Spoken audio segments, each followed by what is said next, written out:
Hey everybody, Wayne here. In today's overview interview, I'm taking a look at Shiloh, the First Day, Crisis in the West, April 6, 1862. Designed by Steve Carey and published by Revolution Games. This is the 11th American Civil War game using the blind sword system, which was originally developed by Hermann Luttmann. This is a two-player war game in its heart, but solos very well thanks to the chit pull activation system. By the way, this review copy was provided by Revolution Games. Shiloh, the First Day, as you can likely guess, focuses entirely on the first day of that battle. On that first day, the Confederates launched their surprise attack against the ill-prepared Union forces near Shiloh Church and Pittsburgh Landing in southwestern Tennessee. Shiloh, the First Day, offers 7 different scenarios, ranging from small, partial map ones to one-mappers to the large Bloody April scenario, which uses 2 full-size maps. Now let's do a quick overview. I have a complete playthrough of one of the smaller scenarios to get an in-depth look at the game. I'll cover my pros and cons, and as always, I'll answer my final thoughts. So, alright, let's get on the table.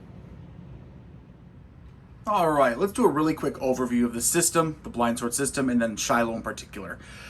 Like I said before, I do have multiple learn to play playthrough videos, not only a playthrough video on this game with one of the scenarios, but I have learn to play dedicated videos for blind sword, so I'm not going to do one of those.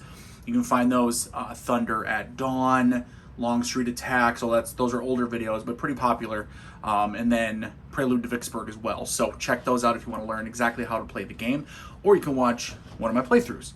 Okay, first off, looking at the map here, right? So Shiloh, the First Day, has 2 full-size maps for the primary scenario for Bloody April, or it has multiple. You can either play on one map, map A or map B, for multiple other scenarios, or it also has 3 smaller maps. I don't have the other one on hand right now. 3 smaller maps for some of the other smaller scenarios. Now, we're not going to do an in-depth look at these, but just to get an idea of what's going on here. So, in Shiloh and in Blind Swords, right, it is Hex Encounter War Game.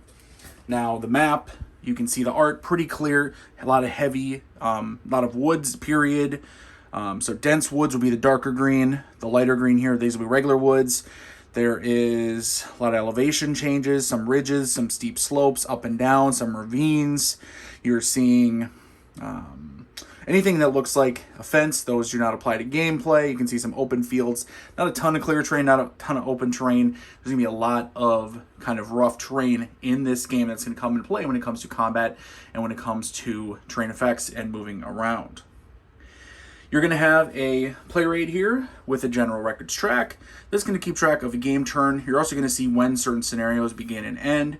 You're going to see on here rules for, say, Confederate surprise, no Confederate march column, USA infantry panic, no USA attack orders, and when that ends. So although the game does have a lot of exceptions and exclusive rules, stuff that I'll cover later in my pros and cons and my final thoughts, you can see that some of them are listed on here to give you a hand helping you out.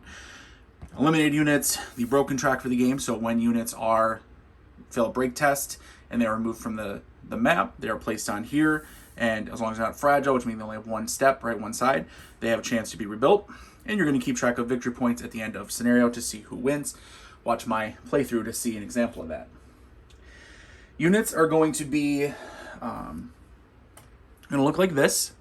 So you can see here we have a Confederate unit, Confederate gray. Unit's going to be in blue. He is, and I don't have one handy right now, but we'll just look at him. He is, you can see the state outline here. He's the 52nd Tennessee Regiment. It's a regimental scale game. He has 8 strength points. The R is for rifled, so he's armed with rifle muskets. He's an infantry, and he has 1 cohesion rating. It's a pretty low cohesion rating, which, considering the history of the 52nd Tennessee in this battle, makes sense. This would be the fresh side. If he suffers a depletion result as a result of combat, that will be his battle-worn side. So suffer depletion, flipped over to battle-worn side. Suffers another depletion, make a break test comparing to his cohesion rating, and potentially that's when he ends up on that broken track. Combat in Blind Swords and in Shiloh is resolved on a CRT using total strength points, and what you're doing is you're rolling 2 dice, a colored, or the game comes with a red and white die. You're rolling a red and white die. You can see them here. You're rolling them and putting them side by side. So generally speaking, say the red one first. You roll, so if they were a 1 and then a 6, just like this, it would be 1, 6, it would be 16. And depending on the total strength points, you would check to see which column you'd use. And then you have these different colors in here. Those colors and the numbers within those are actually the cohesion rating that you're checking.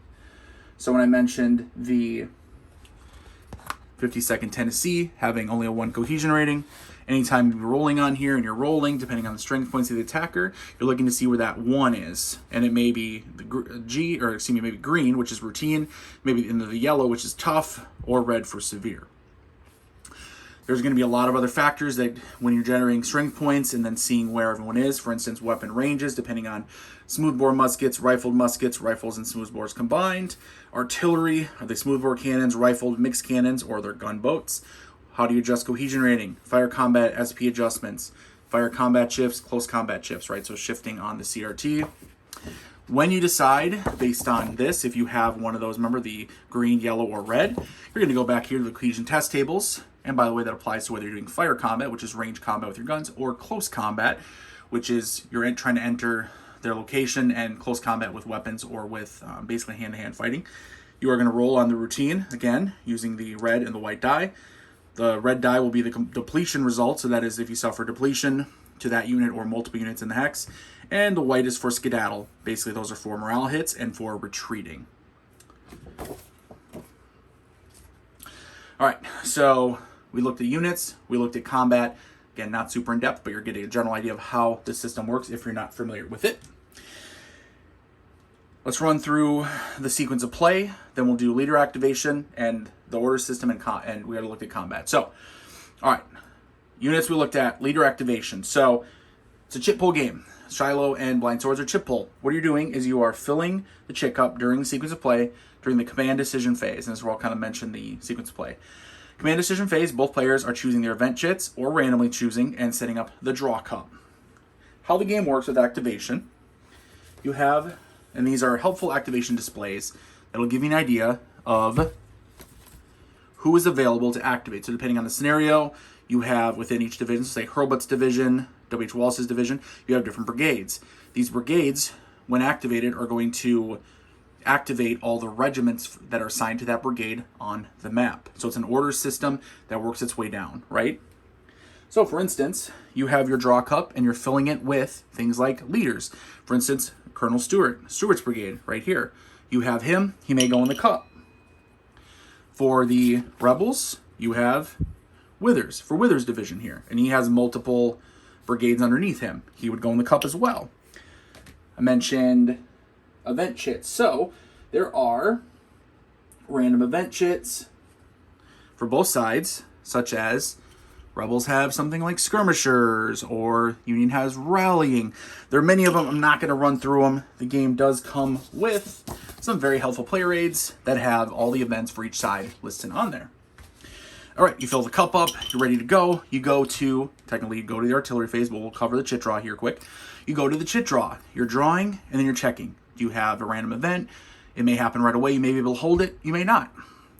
Say you get to one of these leaders, such as you draw Colonel Stewart. Okay, you want to activate the units under Colonel Stewart, right? You want to activate his brigade, or if he's a division leader, one of his brigade leaders, etc. What you're doing is you're rolling against the command rating, the number in the bottom right. If you roll that number less, you get to give a full activation. You get to give one of the orders. In this game, the multiple orders you can give are attack, defend, maneuver, regroup, or unique to Shiloh, fall back. See my playthrough for it in action, or at least where I describe it. If you roll higher than the number, you can give a limited activation, which generally speaking is going to be, in this game, a fallback order is one of them, or normally you just can do a fire combat and that's it.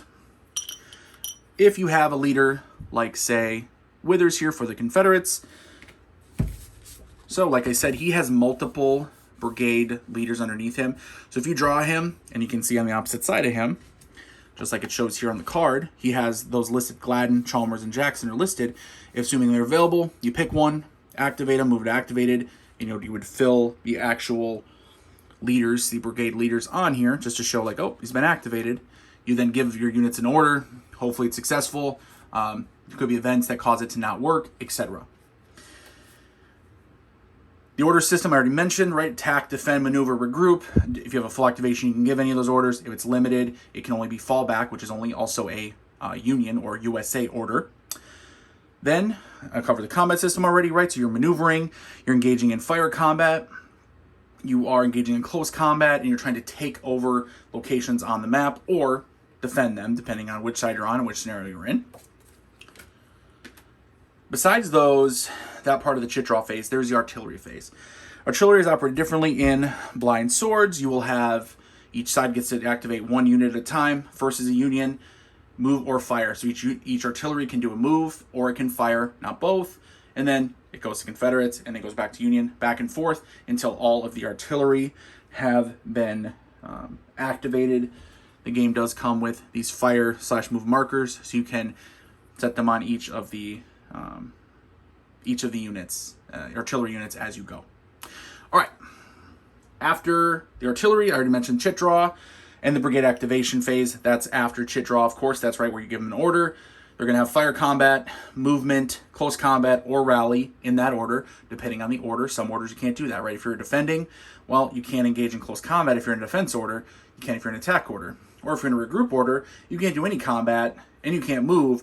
You're just trying to recover and rebuild units that have morale hits or that are on their depleted side.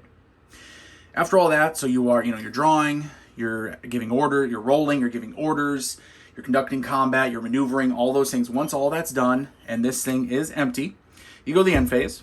You're going to check for wrecked brigades, which is a new part of Shiloh, and it only applies in some scenarios, not all of them. That would be if you have a certain number of the regiments are either depleted or are off the map in the broken boxes. Then any final held chits, because some of those event chits you can hold not from turn to turn, but from draw to draw, so that way you can play it at a more advantageous time.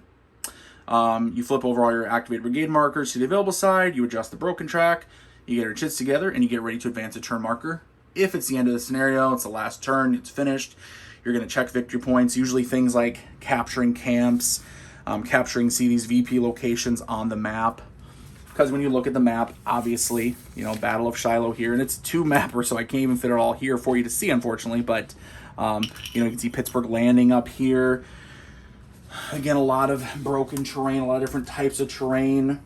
Corinth Road is down here, cuts up through here, Hamburg-Prudy Road, so just all kinds of different terrain. Peach Orchard, Bloody Pond, yeah, there's everything you want in this. That's part of Shiloh's, part of the first day.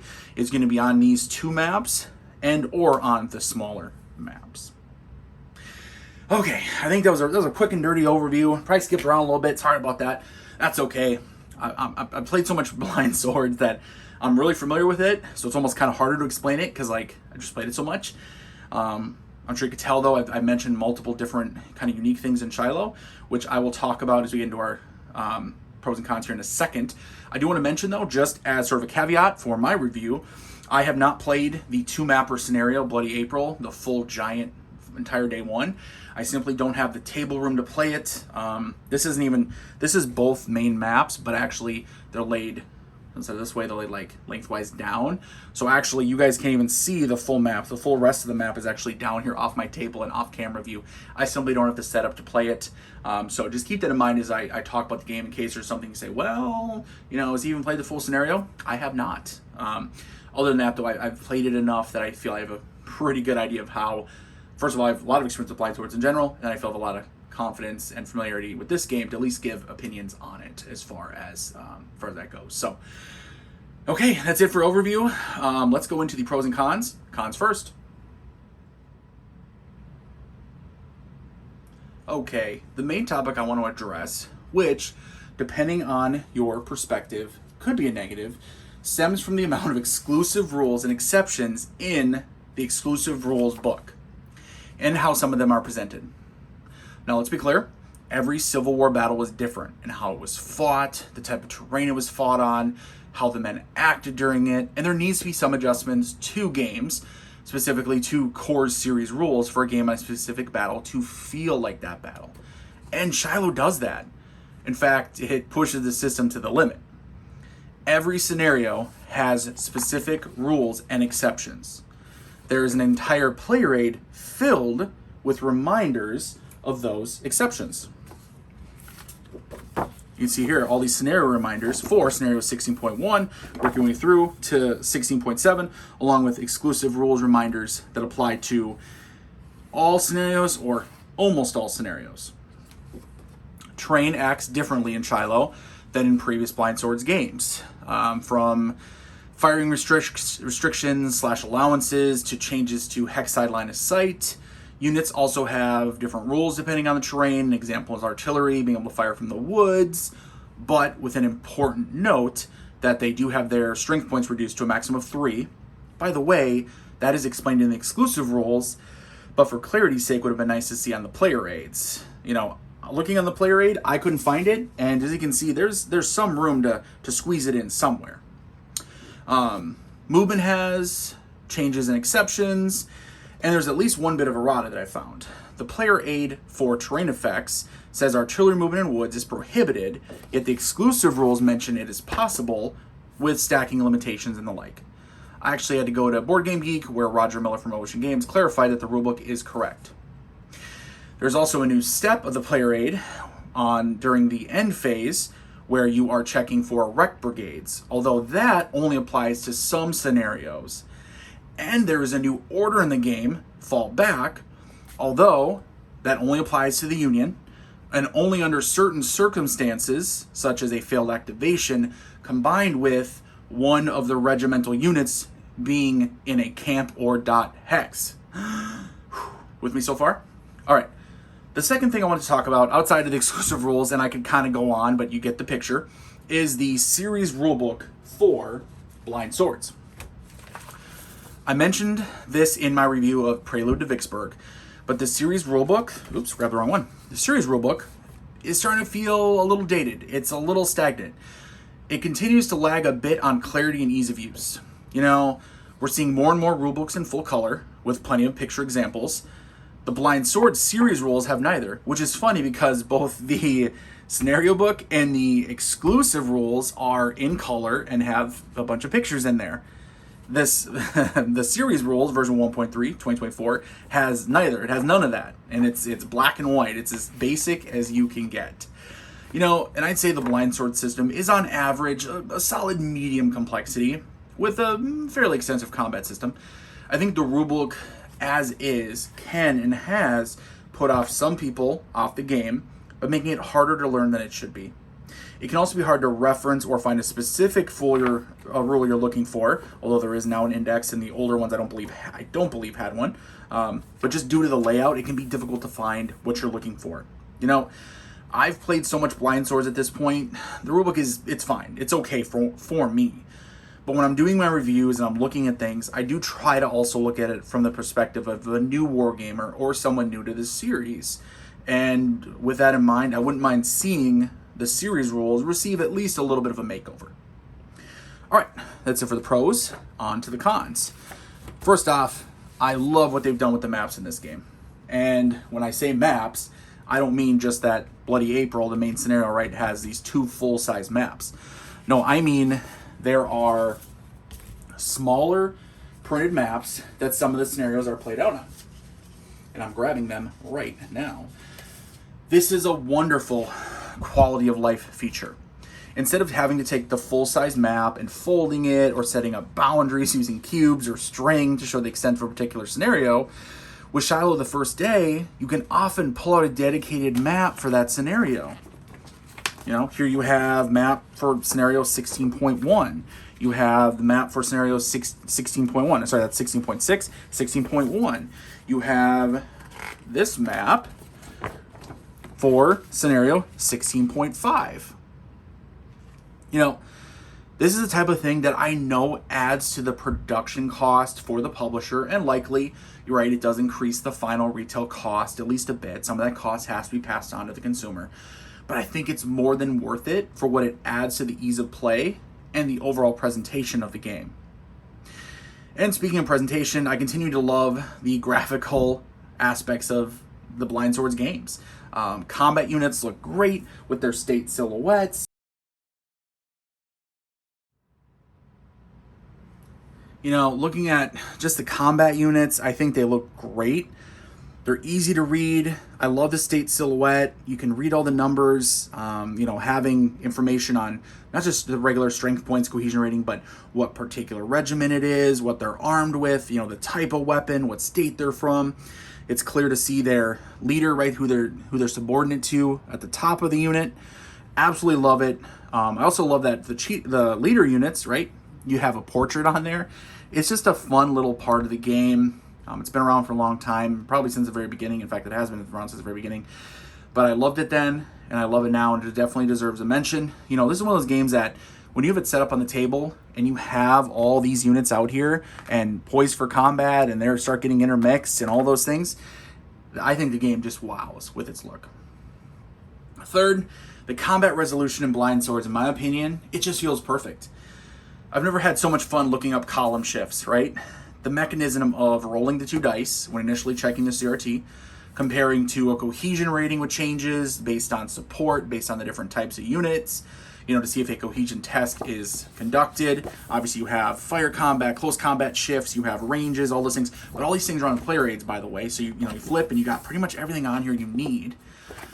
You're checking combat, you're finding what you're rolling. Is it going to be tough? Is it going to be routine? Is it going to be severe? Or is nothing going to happen? Then you're rolling again on the cohesion test with a deplete result, or deplete die, and then a skedaddle result, which you got to love the word skedaddle, frankly. With the cohesion rating and how combat works, it helps adjust combat based on a unit's experience and morale. Not all regiments were equal, and this game simulates that very easily. Keeping in mind a regiment or unit that is all alone will have a lower cohesion rating. It's considered unsupported, which is something to keep track of. But, you start getting, as soon as you play it and you play it for a while, you get used to it. You're rolling the dice, you're checking for skedaddle, all those things. I just love it. There could be depletion results on a unit. There could be retreats. Could be morale hits that are going to are going to disrupt, shake, or disrupt a unit. It sounds complicated, and it's like I said, it's a solid medium complexity, but it's not overly complex. Once you're comfortable with combat resolution in this game, which does take a little bit of time, you gain a level of detail and satisfaction that you may otherwise only find in a heavy game, that takes a week to play from start to finish. This is the type of system that makes you feel like you're playing an American Civil War game. All right, that's it for my pros and cons. Let's end with my final thoughts. Shiloh, the First Day, is a wonderful game and experience. It utilizes the blind sword system, which I already love, which I believe does a great job modeling American Civil War battles. The production is beautiful, with a gorgeous map, clear, thematic counters, and with 7 scenarios, ranging from small skirmishes played on a small map, all the way up to that entire first day of battle played on 2 full-size maps. The game has a ton of variety and replayability, and caters to different types of wargamers. This 11th game in the Blind Sword series does, as I mentioned in my cons, push the system to its limits. It's easily the largest and most complex of the Blind Swords games. With so many exclusive rules, it takes a 16-page exclusive rulebook to learn and play. That's actually the exact same size as the series rulebook. For reference, the recent Sedgwick Attacks game has less than 8 pages of exclusive rules. With so many exclusive rules, I did find myself butting my head against those a bit more often than I would have liked. I often found myself wondering, was I playing this right for this game? I know my Blind Swords, but sometimes it didn't feel like it when I was playing Shiloh.